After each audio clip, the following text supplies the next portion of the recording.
Hago estas declaraciones en un contexto crítico también para España y no puedo eludir hacer una referencia explícita a los sucesos de España en las últimas horas, aunque es verdad que nosotros llevamos 7 años tratando de explicar en el mundo las prácticas mafiosas y antidemocráticas del Gobierno de España. Lo hemos hecho en todo tipo de foros internacionales y hoy lo tenemos que hacer también aquí, porque las noticias que se están conociendo solo confirman lo que Vox lleva denunciando durante 7 años, con la presentación de distintas mociones de censura contra el Gobierno en solitario y sin recibir el apoyo del resto de la oposición.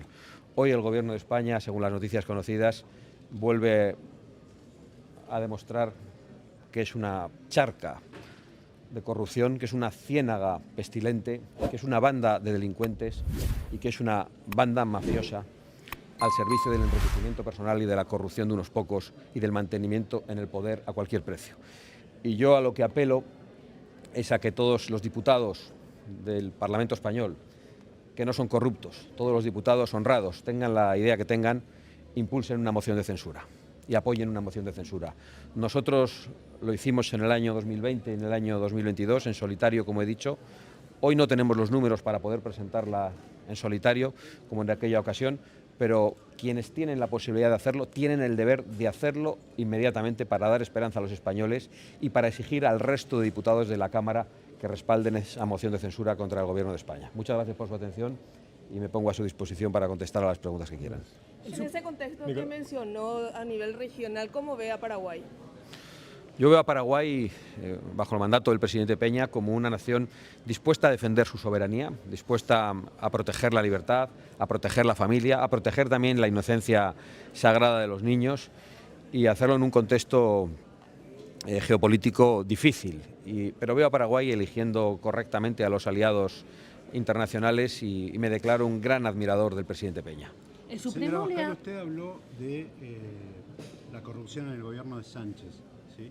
Pero hay muchas cuestiones que hubiesen sido imposibles sin la ayuda del PP de la mano de Núñez Feijóo. ¿Cuál cree usted que es las consecuencias, cuáles son las consecuencias para la oposición política en España, esta alianza PP-PSOE? Yo creo que la debilidad de la oposición del señor Feijóo es letal para la oposición en España. Creo que acaba de hacer unas declaraciones en las que pedía confianza en el sistema y decía que no había que precipitarse.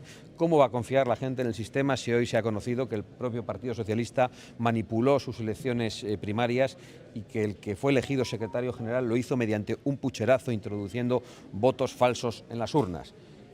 El mismo que después se presentó a las elecciones en España mintiendo a los españoles sobre sus pactos y accediendo al poder gracias a esas mentiras, y que volvió a mentir en unas nuevas elecciones diciendo que iba a hacer lo contrario de lo que luego hizo.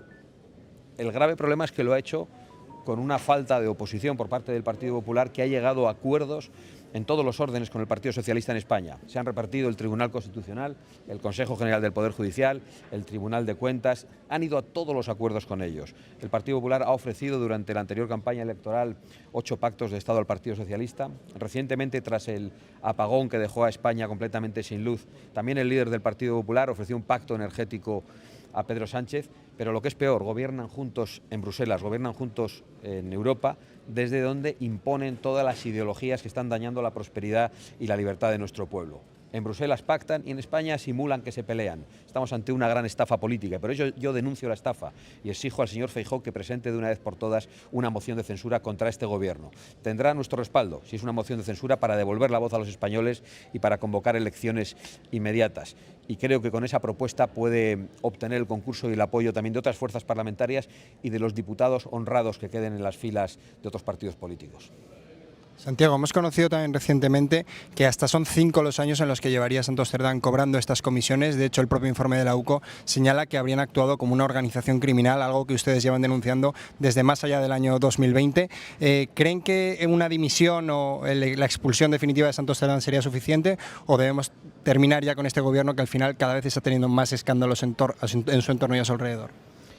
En absoluto es suficiente una dimisión de Santos Cerdán, porque no solo es el que se ha enriquecido según esas escuchas y esas grabaciones que se han conocido, sino que es la persona que ordenó introducir votos falsos en las urnas para que Pedro Sánchez fuese elegido.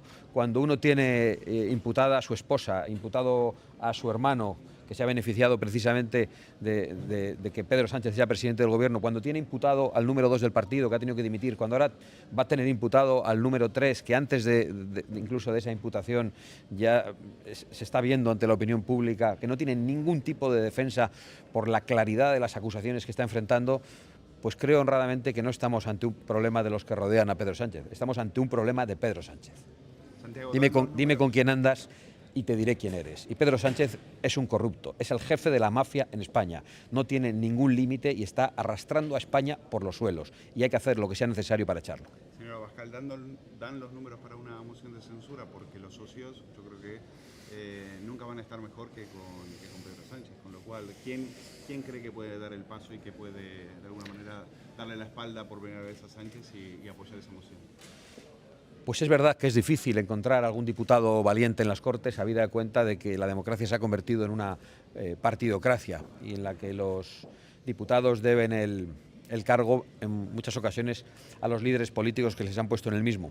Pero yo creo que también hay que retratar eso. Yo creo que tenemos el deber de presentar esa moción de censura y tiene que hacerlo el que tiene los números para ello, para retratar exactamente ante los españoles cuáles son las fuerzas políticas que siguen sosteniendo la corrupción, el latrocinio y la traición en España.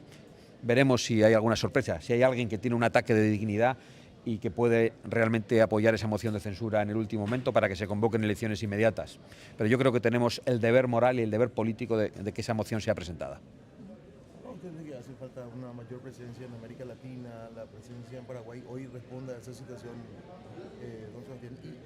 Y en ese aspecto, ¿en Paraguay cree que hay algún tipo, digamos, de situación que pueda poner en peligro la estabilidad que hoy se tiene?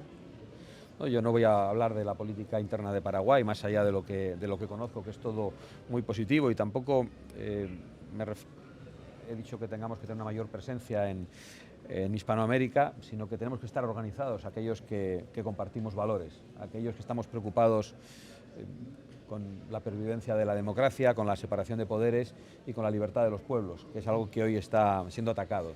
Tenemos que mirar por encima de pequeñas diferencias, uno será más conservador, menos conservador, habrá diferentes ópticas, pero creo que el enemigo común es muy dañino y está dispuesto a todo, y ante eso tenemos que ser capaces de mirar por encima de lo que nos separa. ¿Paraguay puede ser entonces un aliado a todas estas corrientes? Bueno, yo no tengo ninguna duda de que Paraguay es ya un gran aliado y un gran ejemplo. Yo creo que Paraguay ha sabido situarse muy bien en la escena internacional, siendo un país pequeño, y ha sabido elegir muy bien quiénes son sus aliados y ha sabido hacer políticas internas que protegen a la familia y que protegen la libertad y la soberanía de Paraguay.